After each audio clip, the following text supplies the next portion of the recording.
Oh my god, we made it to Sokcho. I'm so thankful for this trip.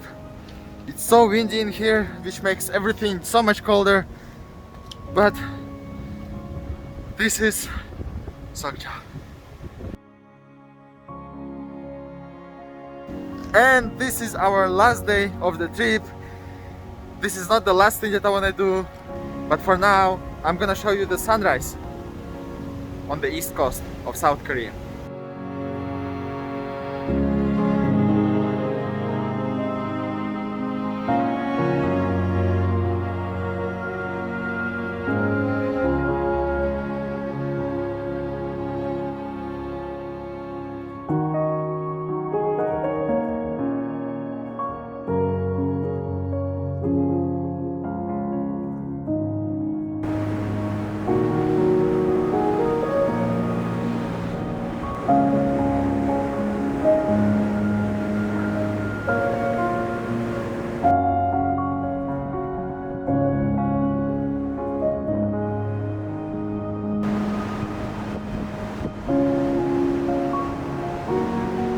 I am currently at Gyeonggimjeon Pavilion and it's super windy in here and it's very cold, but the views are amazing. You know, you can see the whole city from here, you can see the beautiful ship, you can see like the tiny island which is located somewhere far and quite remote, and you can see the beautiful views, the beautiful waves.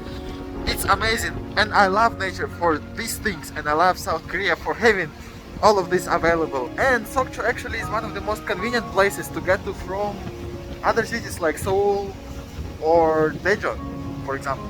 I don't think I can stay here for long because it's really cold, even though I'm covered in layers and layers of clothes.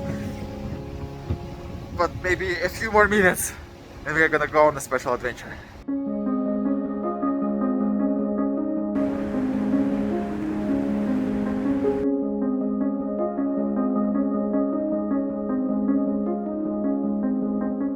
And over here you can see that there is a way to get there, so I'm gonna run there for a bit, hoping that I can withstand the cold for a little more and show you the views again. And because Sokcho is located very close to the north of South Korea, or it's actually a north of South Korea, there is some snow, a little bit. So I'm happy to see snow. I'm really excited whenever there is snow in winter.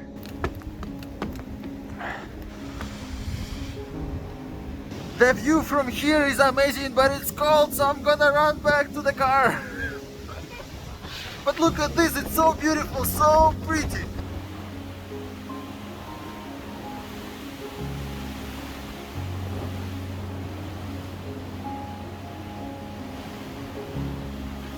I am blown away by seeing the nature this way. And you can see I'm holding my phone and my shake.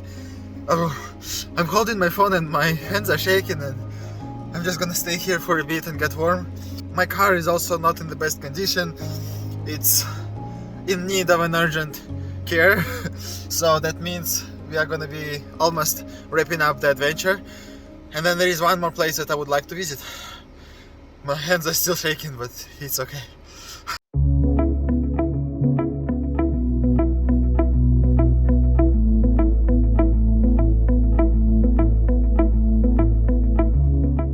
Alright, and as usual I was just driving and I saw something very interesting. It's not an attraction of any sort, but it's more of a nature phenomena, and it's right behind me.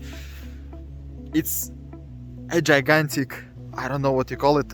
It's a lot of snow, as if a waterfall has frozen off the edge of this little hill or slash rock. I love this a lot and just wanted to capture it and, I don't know, share it with you. I love this stuff. It's random, but it's beautiful.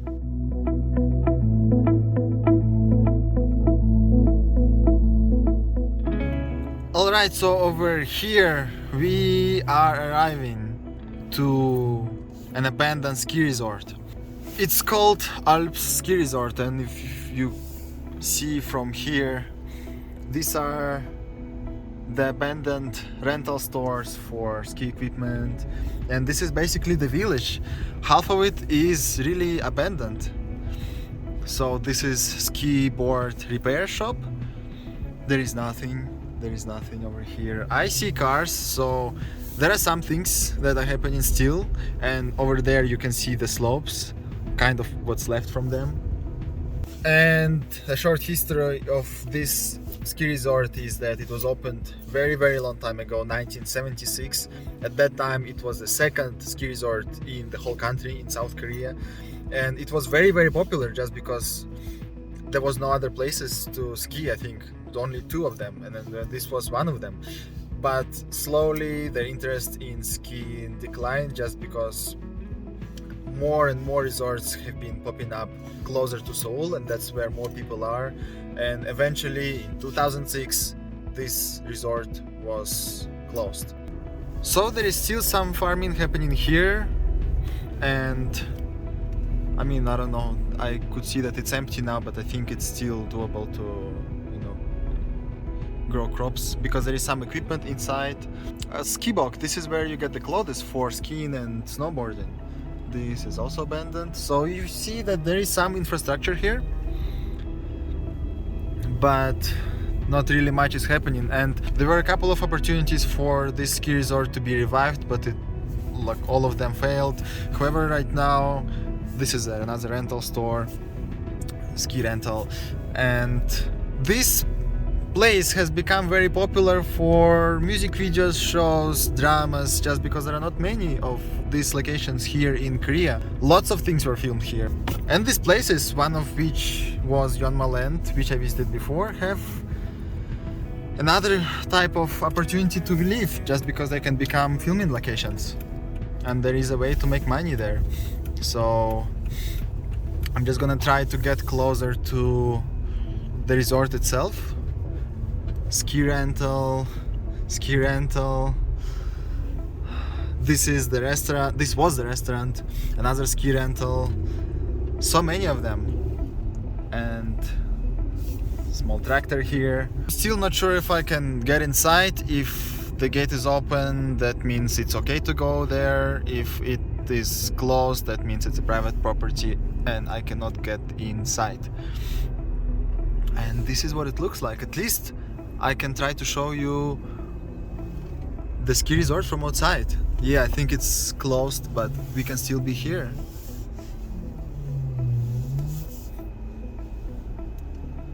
Look at this. All dark, all abandoned.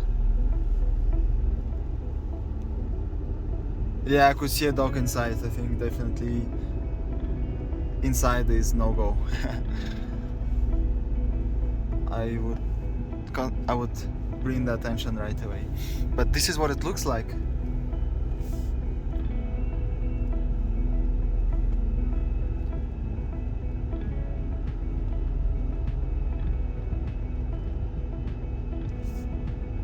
Alright, let me get out of the car to show you the resort. Not through the window of a car, but over from outside.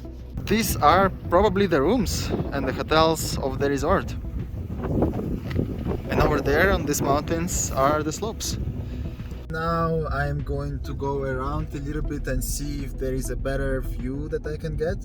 I'm not gonna go inside and explore this place just because I could definitely see people are there and this area has been guarded.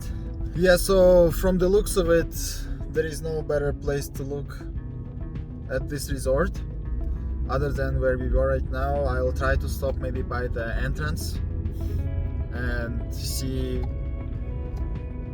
if I could get a sneak peek of it again. I would love to explore these places. I would love to go inside and, you know, explore these abandoned buildings. It just brings something in me, and it's very unique.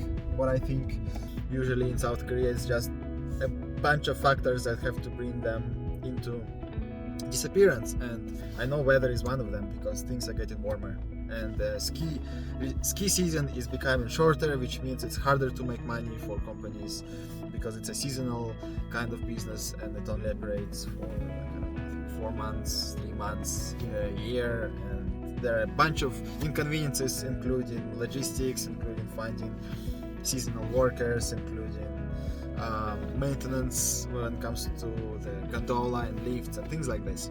Yeah, so this is a ski resort. I could see little buddy over there looking right at me, so I'm not gonna go inside, but I just wanted to show you this location just because it's very old and abandoned, and it's a part of the history of skiing in Korea, and I love skiing, so this is something that's very interesting to me. So I'm just gonna say bye to this place from here, like this. And I think from here I'm gonna start my trip to Seoul. It's about 250 kilometers from here driving, so I could actually take my time and drive slowly to get to Seoul. And when I get to Seoul, we still have one thing to do. I would love to sit down and calculate the expenses and talk about the outcomes of this trip and the things that I love, the things that I didn't love. So a lot more that is yet to come. So stick around, I'll be back soon.